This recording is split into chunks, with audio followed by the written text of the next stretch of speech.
एक राजा बड़े धर्मनिष्ठ थे, वैदिक धर्म में उनकी बड़ी श्रद्धा थी।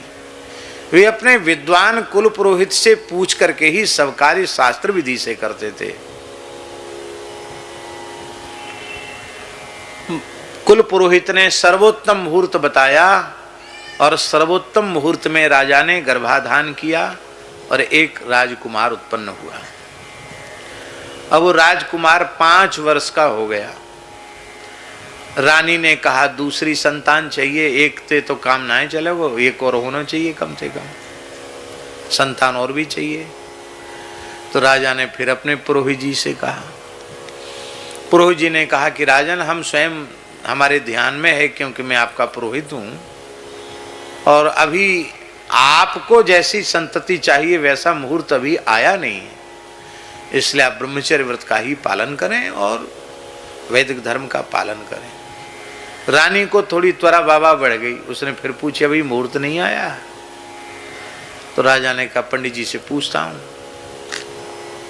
तो फिर पंडित जी से पूछा कि तो रानी की इच्छा ज्यादा हो रही कि कोई दूसरी संतान हो।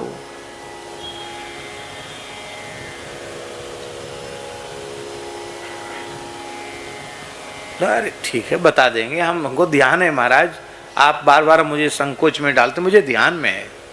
अच्छा ठीक है। तीसरी बार रानी ने कहा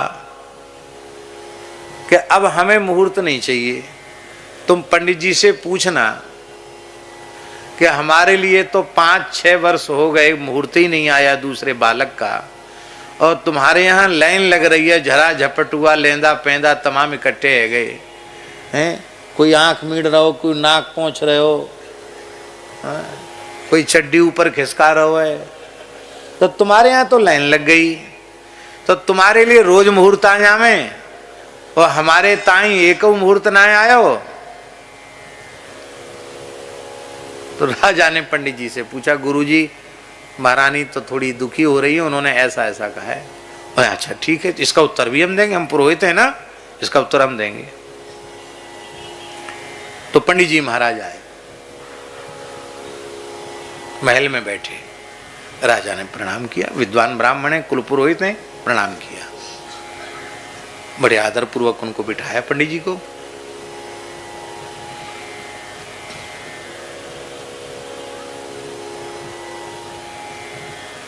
इसके बाद बोले हमारे बालकों को अपने सेवक से बुलवाएं। तो 4-5 थे पंडित जी, एक आधा दर्जन तो होंगे, कम से कम 6 होंगे, कम से 5-6 तो होंगे। वो सबरे के सबरे आ गए,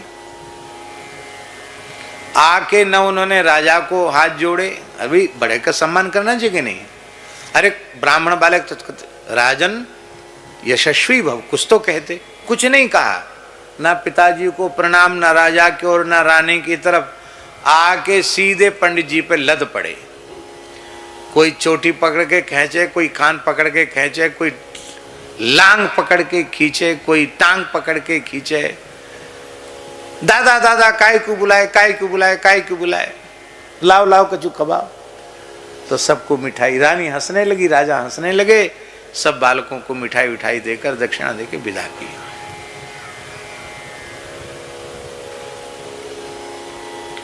इसके बाद वो चले गए तो राजा ने कहा कि राजकुमार को बुलवाया जाए। राजकुमार बड़ी सभ्यता से आया, आकर उसने सबसे पहले पुरोहित जी को साष्टांग प्रणाम किया, दाहिने हाथ से दाहिना चरण, बाएं हाथ से बाएं चरण का स्पर्श किया। पुरोहित जी ने मंत्रोच्चारण पूर्वक आशीर्वाद दिया, फिर अपनी जन्मदात्री माता के चरणों में उसी विधि से प्रणाम किया, फिर पिताजी के चरणों में प्रणाम किया, फिर हाथ जोड़कर सिर झुकाकर कहा आपने मुझे याद किया, क्या आज्ञा है? तीनों मुस्कुरा गए, बोले जाओ कुछ खा लो, जाओ, बस इसलिए बुलाया। चला गया बालक, समझे कि नहीं? तो पंडित जी ने कहा महारानी जी मुहूर्त से चाहिए तो ऐसा बेटा होगा, और बिना मुहूर्त के होंगे तो तुमने देख लिया, हमारी लाइन तो लग रही है पर सब बिना मुहूर्त के हैं, इसलिए ये अब हम तो भाई ब्राह्मण हैं, हमारे बिना मुहूर्त के भी है जाएंगे तो कोई बात नहीं, काम चलेगा उनका। पर आप राजा हैं, आपके यहाँ कोई उठपटांग आ गया तो आप क्या करोगे?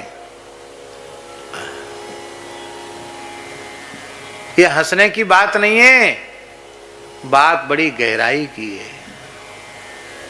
हर काम मुहूर्त से। आपको सुनकर और हंसी आएगी, चोरी भी मुहूर्त से। हाँ, चोरी भी मुहूर्त से। श्रीमद् वाल्मीकि रामायण में उल्लेख है, गृद्धराज जटायु ने कहा, हे श्री राम, रावण ने बिंद नामक मुहूर्त में जानकी का हरण किया है, मुहूर्त में चोरी नहीं की रावण ने। इसलिए इस मुहूर्त में जो कोई व्यक्ति कार्य करता है वो कुल खानदान सहित नष्ट हो जाता है। तुम चिंता मत करो, रावण कुल खानदान सहित नष्ट हो जाएगा। लो, हमारे यहाँ के पक्षियों को भी मुहूर्त का ज्ञान है, तो बिना मुहूर्त के कोई काम नहीं। दुकान खोलना तो मुहूर्त से, कोई नया काम करना तो मुहूर्त से, हर चीज मुहूर्त से। विवाह संस्कार में तो मुहूर्त का विशेष ध्यान रखना चाहिए। और विवाह संस्कार में वर्तमान में सबसे ज्यादा उपेक्षा मुहूर्त की होती है।